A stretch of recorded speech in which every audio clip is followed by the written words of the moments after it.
The China-Pakistan Economic Corridor comes under China's Belt and Road Initiative. It was signed during a historic visit of Chinese President Xi Jinping in 2015. After its successful completion, the CPEC has entered in Phase 2.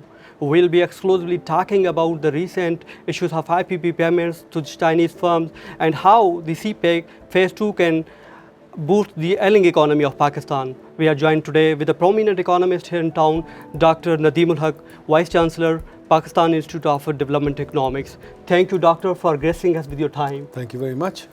So, Doctor, how in general, how CPEC can help the ailing economy of Pakistan?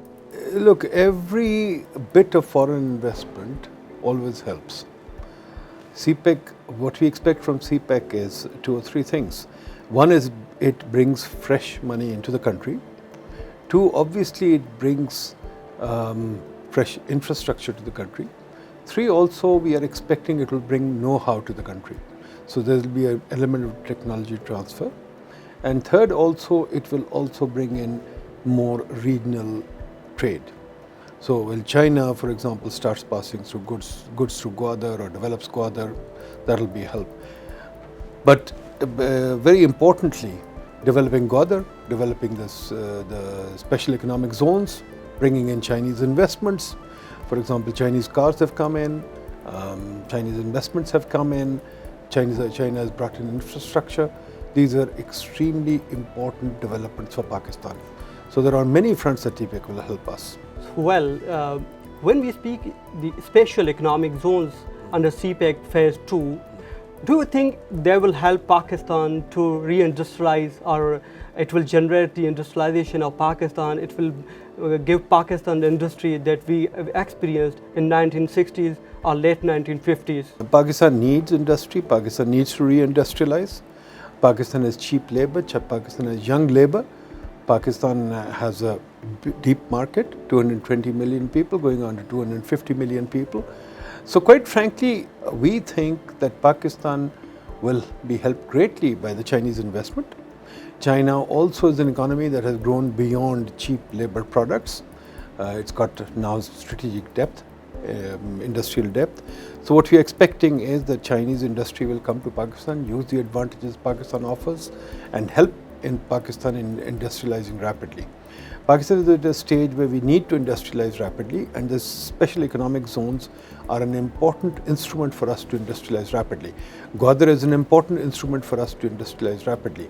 China has given us the energy in the first phase of CPEC, where we've got enough energy now.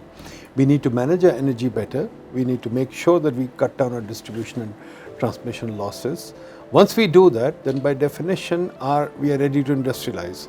And I think the second phase of CPEC will be very helpful for us to industrialize. And I think that's where we want to go right now. So well argued. Mm-hmm. So recently we heard the issue of IPP payments to the Chinese firms. Do you think this will bring any hurdle to the operationalizing of CPEC Phase 2? Look, as you know, Pakistan is facing a balance payments crisis. Perfect. And a very difficult balance payments crisis. Is probably one of the, I should say, more important crises in Pakistan's history. And we've had an exchange rate plummeting, so to speak. We've been negotiating with the Chinese government, with the Saudi government, with the IMF. So yes, of course, because of the balance of payment crisis, because of the fact that our reserves have fallen, some payments have been delayed. It is not something that is intended in the direction of China. It's something that happened. And I think Chinese government understands that, the Chinese people understand that. I think Pakistan has been talking to the Chinese people. Pakistan has been keeping them informed. So I don't think it will be a hurdle in terms of continuing the second phase. I think Pakistan has been honest with the Chinese government. We couldn't make those payments for our balance payments reasons. But over time, yes, of course, we'll regularize everything and we'll ensure that CPEC is back on track, because Pakistan needs CPEC. And I think the Chinese have been the best friends Pakistan has had. We've had a very strong relationship, a very deep relationship.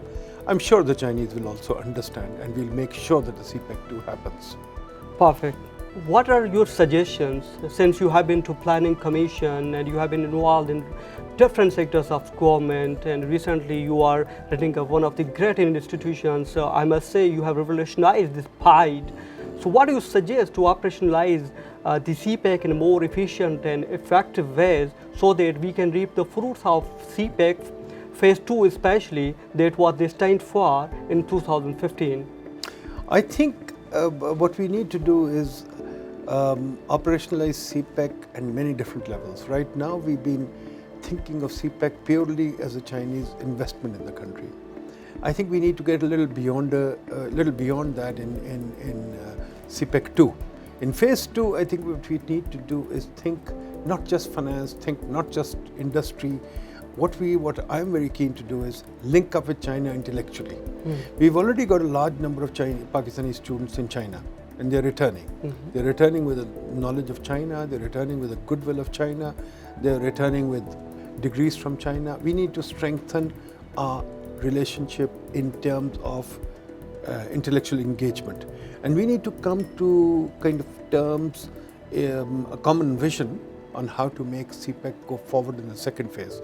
We also need to develop a deeper understanding of how the two countries can help each other to develop OBOR, the broader vision of CPEC, the One Belt, One Road, of which Pakistan and China are crucial partners. Because that OBOR also means regional integration across Central Asia. So the Chinese vision of developing the old Silk Route and getting a regional market going, I think that's what the next vision should be. And Pakistan should step up and really play a role with China to develop a deeper understanding of the regional linkages that can happen and lead those regional linkages going forward. So I think there's a lot of work to be done in CPEC 2. The first phase, in fact, was easy because it identified bottlenecks in the infrastructure development business. And there, Chinese helped us clear the way on energy and something on roads.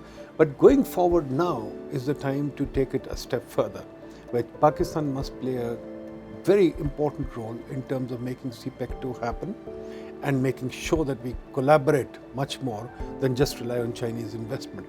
And that phase will depend on us developing a common vision, talking to each other more readily, developing more intellectual exercises. Therefore, I've been very keen. COVID has sort of kind of interrupted us. I've been very keen to form relationships with Chinese universities and think tanks so that we begin to develop the intellectual wherewithal or the background to CPEC. And once we have that kind of engagement, I think many more avenues will open up. We started a project here in PIDE on researching CPEC, but because of COVID, we kind of slowed it down because we can't go to China, they can't come here. But we need to deepen our research on CPEC. We need to deepen our understanding of CPEC, and in CPEC 2, we need to make it much more comprehensive, much more integrative in terms of our trade and our thinking than CPEC 1 was. Because CPEC 1, as I said, was mainly infrastructure. CPEC 2 will be a much larger project. Perfectly fine. So it was a productive session, Doctor. Thank you so much for your time. Thank you very much. It's a pleasure talking to you. Thank you.